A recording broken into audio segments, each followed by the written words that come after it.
এই যে আমার বোনেরা, 10 মিনিটের আবেগে যারা পেটে ধরো, আবেগ শেষে কলঙ্কের বইয়ে আবার তারা নষ্ট করে ফেলো।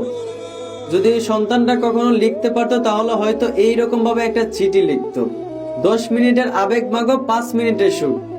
কে গো তুমি মা, দেখতে দিলে না আমায় এই দুনিয়ার মুখ। জোর করে তোর আসিনি মাগো তোমার শরীরে আমি। এই পৃথিবীতে সন্তান নাকি মায়ের কাছে দামি।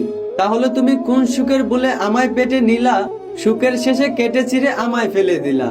একদিন তুমি আসবে ঠিকই আমার কাছে মাগো, কি বলবা সেদিন ক্ষুধার কাছে, এইটা ঠিক করে রাখো। আমি তোমা বেঁচে গেছি, বেঁচে গেছে মান, নয়তো মানুষ বলতো আমায় অবৈধ সন্তান। একটু অবৈধ সুখ পেতে আমায় পেটে নিলা, কলঙ্কের বয়ে আজ আমায় ছুঁড়ে ফেলে দিলা। তোমার মাও করতো যদি তোমার সাথে এমন, তাহলে তুমিও বুঝতে পারতাম মৃত্যু যন্ত্রণা কেমন। এইভাবে হয়তো একটা চিঠি লিখতো। এই জন্য আমার ভাই এবং বোনদেরকে বলি, একটু অবৈধ সুখের জন্য এইভাবে মানুষের জীবন নষ্ট করে দিয়েন না।